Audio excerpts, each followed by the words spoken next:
Hi folks, and welcome to a video lesson on the concept of photogenie. We didn't have enough time in class to work through the text, so I'm going to continue that work as a way of demonstrating what we can get from Epstein's account of photogenie, which is famously difficult. We began by looking at this quote from one of Epstein's colleagues, Marcel L'Herbier, who says that all of these French filmmakers and thinkers in the 1920s were fascinated with this idea of cinematic specificity, even though not all of them agreed on what cinematic specificity was and where to look to find it. If photogenie is anything, it is a concept that is yoked to the idea of cinematic specificity, but in ways that are distinct from a lot of the accounts that we've seen so far, most of which have worked through a kind of logical, analytical claim to say that cinema is distinct from the other arts. That is indeed also the case with photogenie, but it's a far more nebulous and mysterious thing what photogenie is. But I want to begin with what I think is the very best summary of what photogenie is in the broad swath of film studies. And we're going to begin with this definition and not presume that we understand how we got here. We're going to start with a definition offered by David Wardwell and then see if we can work through Epstein to find it, and then advance toward a more specific definition that we get in one of Jean Epstein's essays.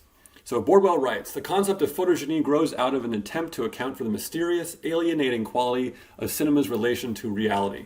According to the Impressionists, on viewing an image, even an image of a familiar object or locale, we experience a certain otherness about the content. The image's material seems to be revealed in a fresh way. So I want us to very quickly pull out a few basic concepts that I think work for Epstein's definition. First, the idea that there's a mysterious, alienating quality of cinema's relation to reality. What does he mean by that? Simply that if a camera records a thing or a person or whatever, that thing changes when it's in film. Second, it takes familiar objects or locations or people or faces, but we experience a certain otherness about the content. So, once again, takes a thing that is familiar to us, on film it becomes unfamiliar or defamiliarized. Third, the image's material seems to be revealed in a fresh way. There's that idea of revelation. Balázs was really interested in the ability for a close-up to reveal the contents of human interiority. Epstein and this notion of photogenie are revealing something of the things that are captured on camera, but it doesn't seem to be confined to the interior contents of emotion. So it's revelation, but of a different flavor from Balázs. So let's look at the text and see what we can glean from looking at sections. First page of Certain Characteristics of Photogenie. Let's look at this first definition. The art of cinema has been called photogenie by Deluc. The word is apt and should be preserved. What is photogenie? I would describe as photogenic any aspect of things, beings, or souls whose moral character is enhanced by filmic reproduction. And any aspect not enhanced by filmic reproduction is not photogenic, plays no part in the art of cinema. We said over and over in class that we don't quite know what moral character means. However, we can still glean a lot of information from this definition. For example, I would describe as photogenic any aspect of things. That's really helpful.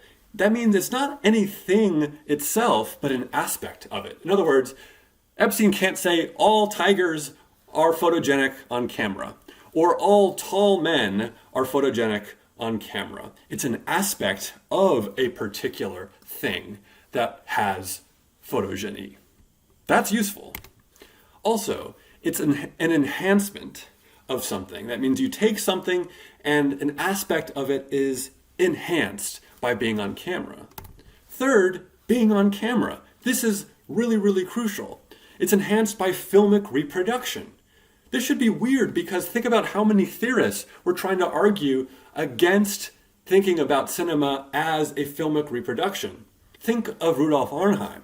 He is to say, a bunch of people think that cinema is not art because it merely reproduces the world. cinematic art is not merely filmic reproduction because directors and filmmakers and cinematographers add form to the world through cinematographic choices. Epstein is not exactly saying that, which should be very strange to you. It's almost as if he's saying who's responsible for photogeny, the camera or the director? He wants to say maybe the camera, right? Now this is a tricky question because Epstein will kind of change his mind throughout his career, but look at the reading and tell me where you can find the way in which to produce photogeny.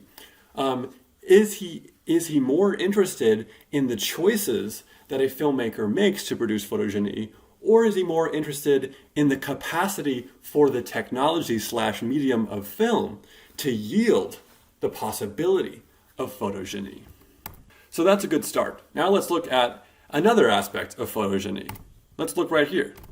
At present, we have discovered the cinematic property of things, a new and exciting sort of potential, photogeny. We are beginning to recognize certain circumstances in which this thing occurs. I suggest a preliminary specification in determining these photogenic aspects. A moment ago, I described as photogenic any aspect whose moral character is enhanced by filmic reproduction. I now specify only mobile aspects of the world of things and souls may see their moral value increased by filmic reproduction. Okay, so it has to be mobile. It has to be moving.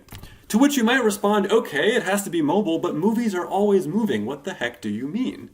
It seems like a plain definition of movies, unless it's a very special movie like La Jetée, that movies are always in motion. So we might want some specification beyond this. Lucky for us, we can turn to Jean Epstein's Magnification to get a little bit of nuance to this broad definition. Check this out. This part, the second paragraph of Magnification, let's look at what he says. He says, the close-up is the soul of cinema. It can be brief because the value of the photogenic is measured in seconds. So it looks like photogeny is maybe not just movement, but short movement. He says, if it is too long, I don't find continuous pleasure in it. Intermittent paroxysms affect me the way needles do. Until now, I have never seen an entire minute of pure photogeny. Notice how much in this paragraph he's suggesting that photogeny is not merely the fact of things moving in cinema, but it is like small bursts of movement. And he's not saying that every small burst of movement is photogeny, but if I find photogeny, it can only be attributed to a small burst of movement. He says, therefore, one must admit that the photogenic is like a spark that appears and fits and starts. Even more beautiful than a laugh, that is a continuous action, is the face preparing for it. That is a micro gesture. Okay, so it looks like we have some information. We might say maybe photogeny is a detail in motion. So this may seem sufficiently broad, but think about what it excludes. For example, think about the processing scene that we looked at in class. The processing scene as a 6-minute, 50-second scene in a narrative film is in motion, but it is much too long itself to be a detail in motion. So Epstein would probably say that you don't get photogeny if you said, oh, I know what photogeny is. The processing scene is pure photogeny. He might say, no, it's not, because it's much too much to be considered a detail in motion. And you might say, okay, that's not photogeny. Phoenix's forehead vein, then, you might say to Jean Epstein, is a detail. Epstein would say, you're almost there, but you don't quite have it. Because when you just refer to the forehead vein, you're being much too general. You're referring to a concrete noun, not to a moment.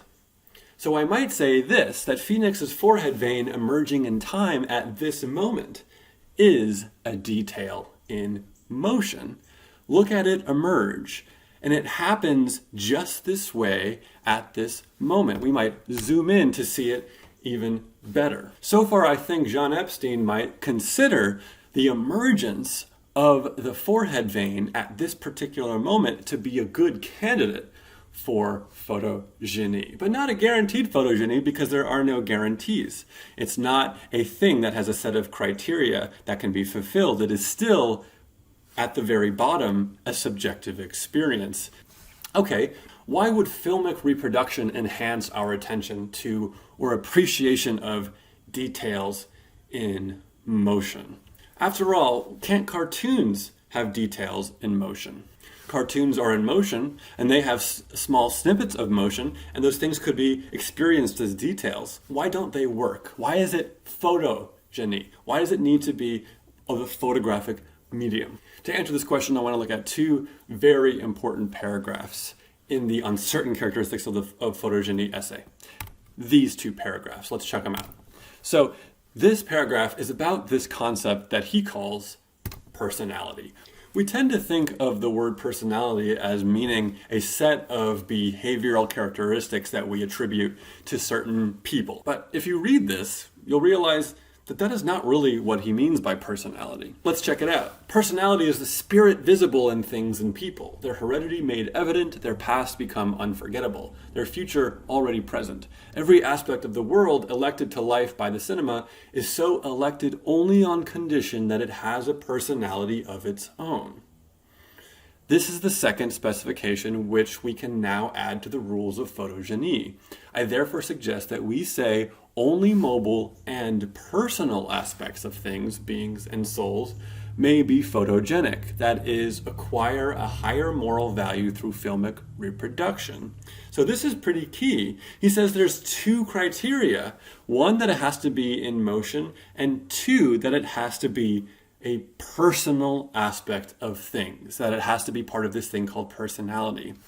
You know, and I'm not still quite sure what personality means by this. I think it's intriguing that everything put on camera, if it is to have photogeny, has a personality of its own that is somehow enhanced by that photogeny, but I'm not quite sure what that means. So I think the second paragraph will have to help us. An eye in close-up is no longer the eye, it is an eye.